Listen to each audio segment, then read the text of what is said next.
नमस्कार दोस्तों, मैं आपका दोस्त अशोक अपने YouTube चैनल अशोका हिंदुस्तानी में बहुत बहुत स्वागत करता हूं। दोस्तों हम पढ़ रहे हैं प्राचीन भारत, और प्राचीन भारत में हम चल रहे हैं गुप्त साम्राज्य में। गुप्त साम्राज्य के 4 पार्ट हमने पहले पढ़ लिए हैं और ये आगे का नेक्स्ट 5वां पार्ट है। यदि आपने पहले के पार्ट नहीं देखे हैं तो आप अशोका हिंदुस्तानी पर जा कर के देख सकते हो। बिना कुछ देरी किए आगे का पार्ट है वो शुरू करते हैं दोस्तों। तो हम पढ़ते हैं अभी व्यापार के बारे में, यानी गुप्त काल में व्यापार की व्यवस्था कैसी थी। तो कुषाण काल की तुलना में गुप्त युग में लंबी दूरी के व्यापार में गिरावट आई। समझ रहे हो ना, लंबी दूरी के व्यापार में गिरावट आ गई। आत्मनिर्भर इकाई के रूप में उभर कर सामने आ रहे थे, और गांव है वो आत्मनिर्भर बन रहे थे व्यापार की दृष्टि से।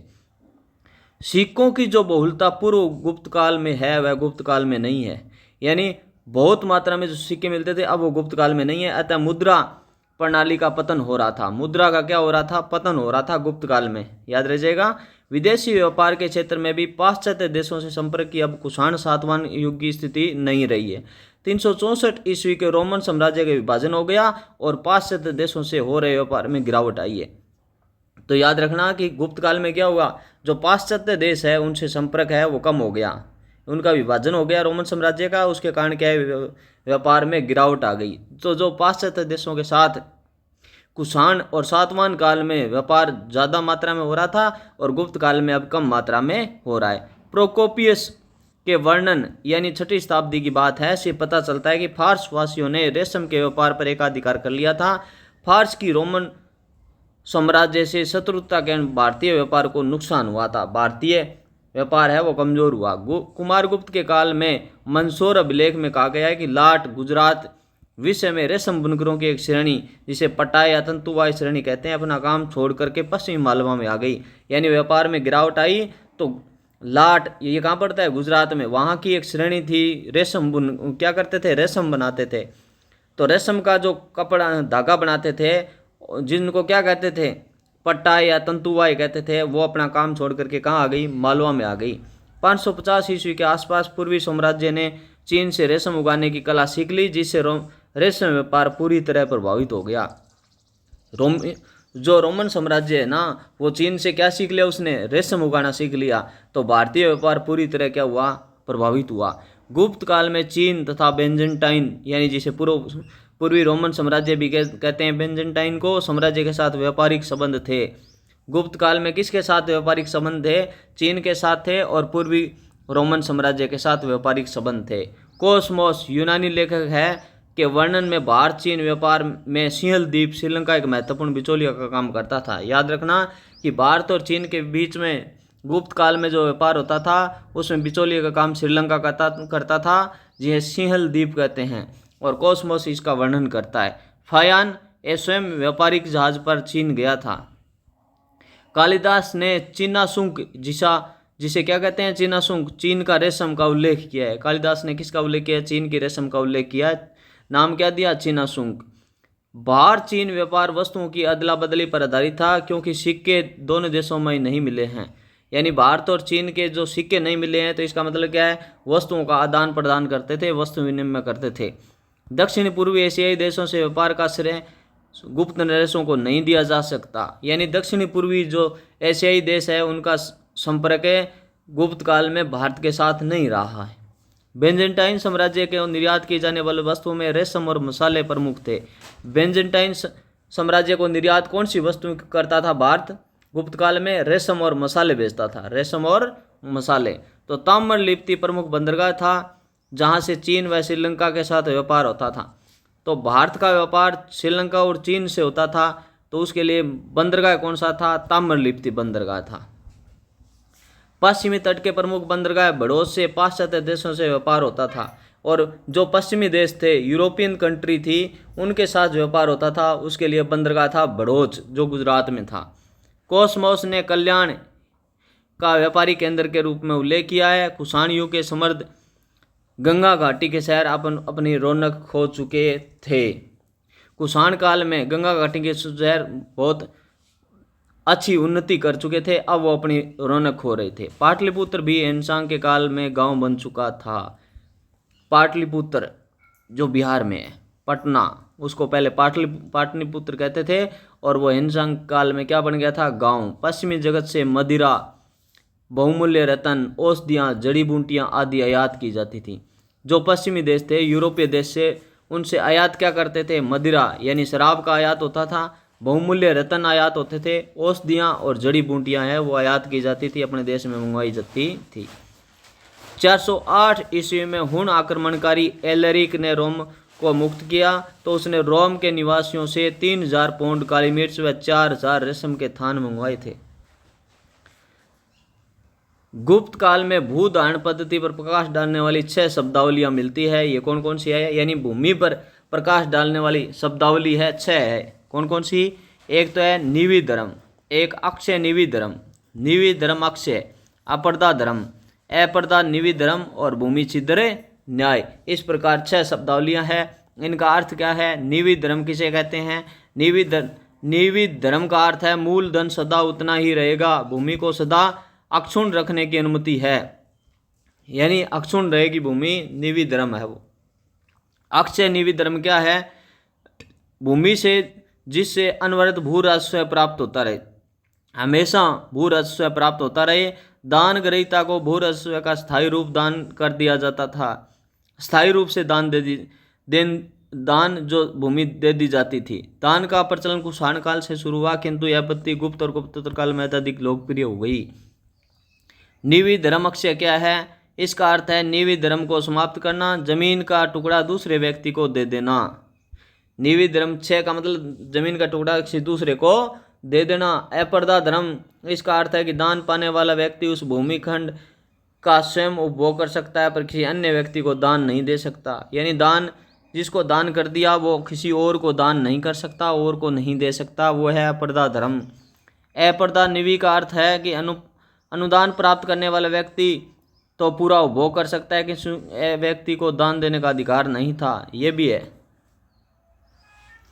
और भूमि छिद्र न्याय, इससे अभिप्राय यह है कि जो व्यक्ति भूमि को सबसे पहले खेती योग्य बनाए उसी भूमिखंड का स्वामी बन जाता है, यानी जो भूमि को ठीक करेगा वो ही उसका मालिक बन जाता है। भूमि छिद्र न्याय, हालांकि भूमि के अंदर के खनिजों पर राजा का अधिकार रहेगा, इस भूमि को कोई बेच नहीं सकता था। भूमि छिद्र न्याय।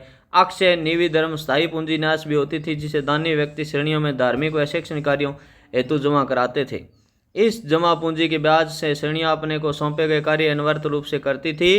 गुप्त संवत की तिथि 319 ईस्वी है, यह तिथि वल्लभी संवत की भी है। गुप्त संवत और वल्लभी संवत की तिथि एक ही है, 319 ईस्वी। अब आगे है सामाजिक जीवन।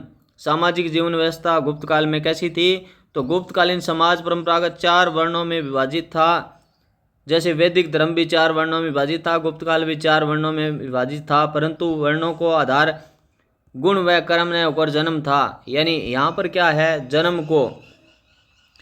जन्म के आधार पर वर्ण अलग अलग थे। कौटिल्य के अर्थशास्त्र तथा वराहमिहिर की वर्ष संहिता में 4 वर्णों के अलग अलग बस्तियों की विधान बताया गया है।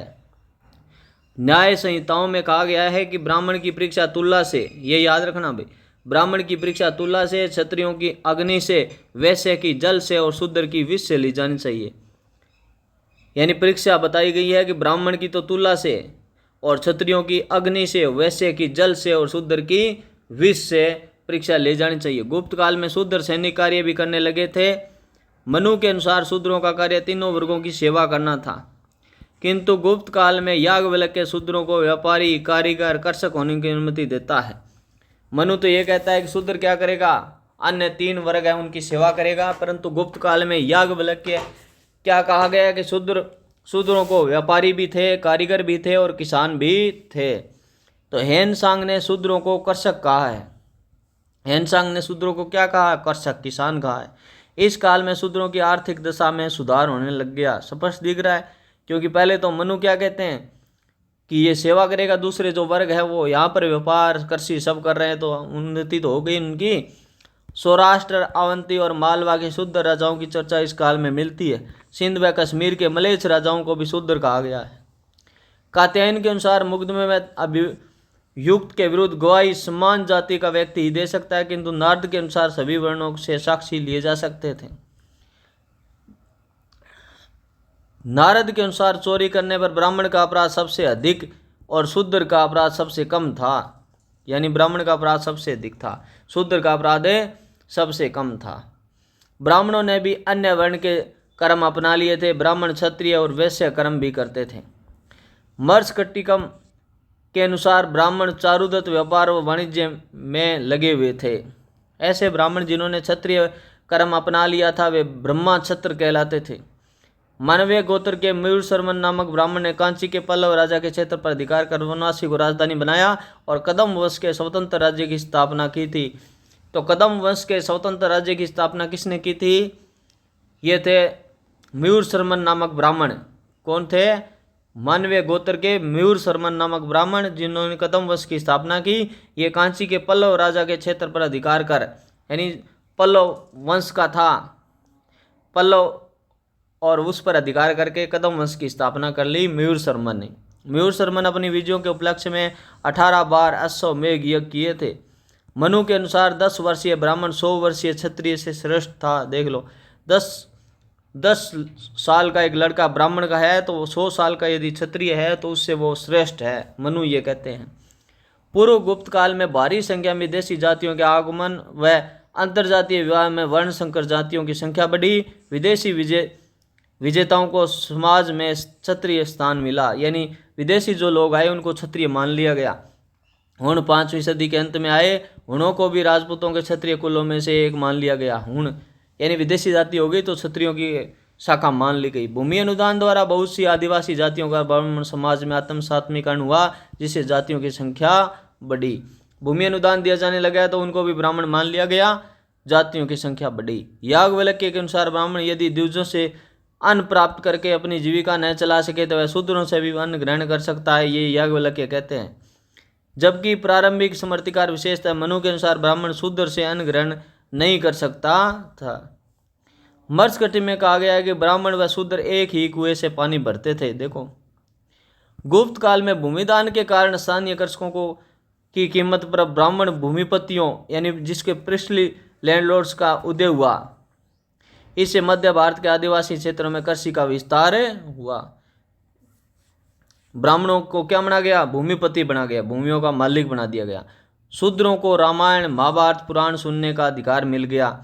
वे कर्षण नामक नए देवता की पूजा भी कर सकते थे। कौन? शूद्र।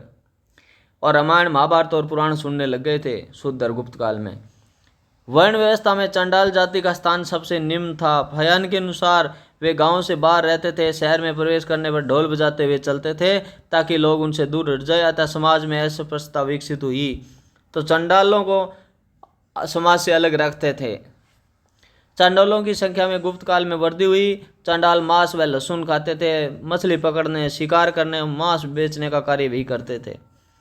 हेनसांग ने क्षत्रियों की कर्मनिष्ठा की प्रशंसा की है। उसने क्षत्रियों को निर्दोष, पवित्र, सरल, विद्वे कहा है। वैश्य वर्ण के कर्म कृषि और व्यवसाय थे। गुप्त युग में उन्हें वणिक, श्रेष्ठी, सार्थवा कहा गया है। किनको? वैश्य। अमरकोश में कर्षक के पर्याय वैश्य वर्ग में गिनाए गए हैं। गुप्त और गुप्तोत्तर काल में वैश्य और शूद्र वर्ग की स्थिति अधिक अंतर न था। यानी गुप्त और गुप्त काल के बाद में ना वैश्य और शूद्र में ज़्यादा अंतर नहीं रहा। महाभारत के अनुसार मद्य, मांस, लोहा, चमड़ा वैश्यों द्वारा बेचना निषिद्ध था। अस्पृश्यता की स्थिति शूद्रों से भिन्न थी, किंतु अमरकोश में वर्ण संकरों और अस्पृश्यों को शूद्र जाति में रखा गया है। अमरकोश में शिल्पियों की सूची शूद्र वर्ग में है। मार्कंडेय पुराण के अनुसार दान देना व यज्ञ करना शूद्र का कर्तव्य बताया गया है। मत्स्य पुराण के अनुसार अगर शूद्र भक्ति करे, इंद्रियों को वश में रखकर निर्भय रहे तो उसे भी मोक्ष मिल सकती है। मत्स्य पुराण ये कहता है शूद्र वर्ग के लिए। प्राय कारीगरों की श्रेणियां भी जाति का रूप ले लेती थी। इससे जातियों की संख्या बढ़ी। जातियों और श्रेणियों में गतिशीलता अधिक थी। महातार ये क्या था? उत्तरी भारत में ग्रामीण क्षेत्रों में ग्रामवर्ती व मुखिया लोगों का वर्ग जिसे भू स्थानांतरण की सूचना दी जाती थी। भूमि का स्थानांतरण होता था, यानी ट्रांसफर होता था भूमि का, तब सूचना किसके द्वारा दी जाती थी? महातर के द्वारा। गुप्त काल में कायस्थ जाति का भी उल्लेख मिलता है। कायस्थों का सर्वप्रथम उल्लेख याज्ञवल्क्य की स्मृति में तथा एक जाति के रूप में सर्वप्रथम औसनम स्मृति में मिलता है। ये भी याद रखना, भी मोस्ट इंपोर्टेंट क्या कि कायस्थों का सर्वप्रथम उल्लेख तो कहाँ मिलता है? याज्ञवल्क्य की स्मृति में मिलता है, परंतु एक जाति के रूप में कायस्थों का उल्लेख है वो औसनम स्मृति में मिलता है। याद रह जाएगा ना, प्रश्न पूछा जाता है कि जाति के रूप में कायस्थों का उल्लेख सर्वप्रथम कहाँ मिलता है, तो औसनम स्मृति में मिलता है। गुप्त अभिलेखों में कायस्थों को प्रथम कायस्थ ज्येष्ठ कायस्थ कहा गया है। गुप्त काल एक कायस्थ एक वर्ग के रूप में ही थे। गुप्तकालीन स्मृतियों में उनका जाति के रूप में उल्लेख नहीं है। कायस्थ शब्द का उल्लेख गुप्तकालीन नाटक मुद्रा राक्षस में भी मिलता है। कायस्थ लेखाकरण, गणना, आय व्यय, भूमिकर आदि के अधिकारी थे। दास प्रथा, तो नारद ने 15 प्रकार के दासों का उल्लेख किया है, जबकि मनु ने 7 प्रकार के दास बताए हैं। नारद तो कहता है कि 15 प्रकार के दास थे, जबकि मनु कहता है 7 प्रकार के दास थे। गुप्त काल में दासों की स्थिति पूर्व काल की तुलना में दयनीय हो गई, यानी और ज़्यादा खराब हो गई। दास मुक्ति का विधान सर्वप्रथम नारद ने किया है। कात्यायन के अनुसार ब्राह्मण कभी भी दास नहीं बन सकता, ये बात है। कात्यायन कहता है कि ब्राह्मण कभी भी दास नहीं बन सकता। मनु स्मृति पर भारूची की टीका में दासों की संपत्ति विषयक अधिकारों की चर्चा की गई है। गुप्त काल में दास प्रथा कमजोर हो गई। गुप्त काल में क्या हो गया, जो दास प्रथा है वो कमजोर हो गई। बंटवारे व धार्मिक अनुदान के कारण भूमि छोटे छोटे टुकड़ों में विभाजित हो गई।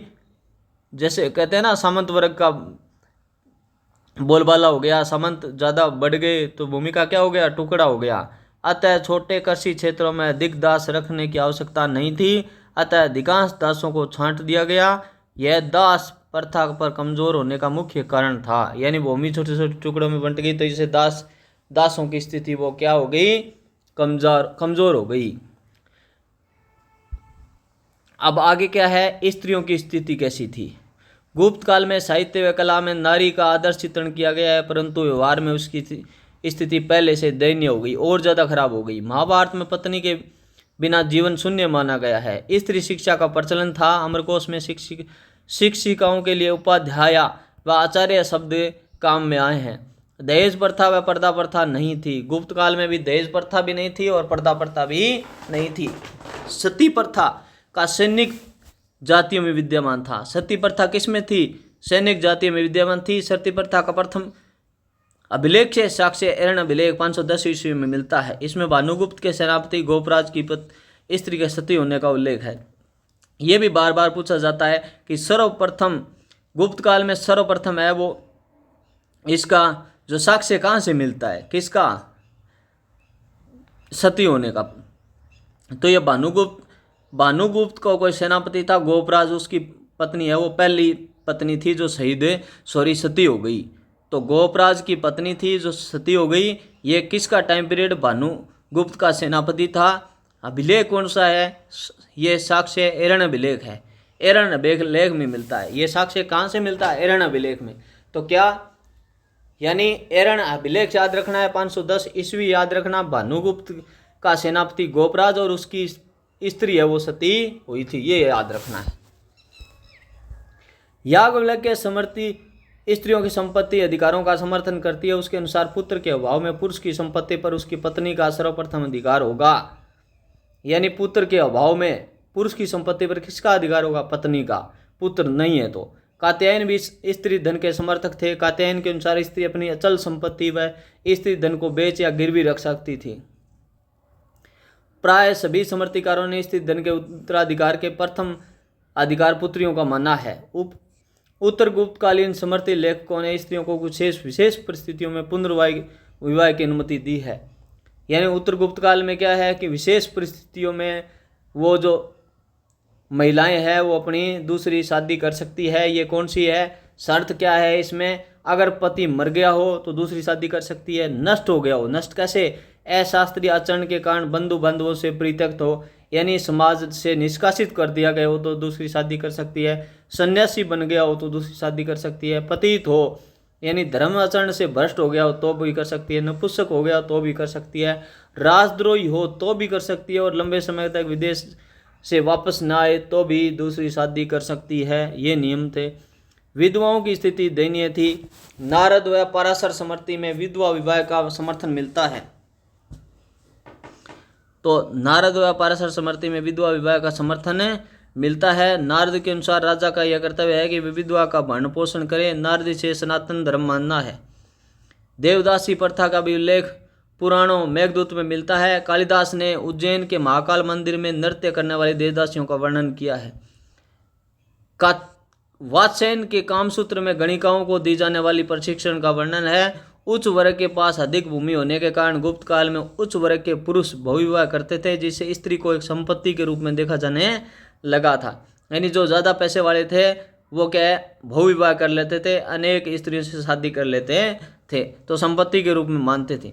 वैश्य व शूद्र वर्ग की महिलाओं को अधिक स्वतंत्रता थी, जबकि उच्च वर्णों की महिलाओं के जीवन यापन के लिए कार्य करने की आर्थिक स्वतंत्रता नहीं थी, यानी वह खुद कोई व्यापार काम नहीं कर सकती थी। तो ओके दोस्तों, अब ये नेक्स्ट है वो आगे के वीडियो में पढ़ेंगे। यदि आपको ये अच्छा लगता है तो इसको लाइक शेयर सब्सक्राइब करना ना भूलें। ओके, थैंक यू दोस्तों।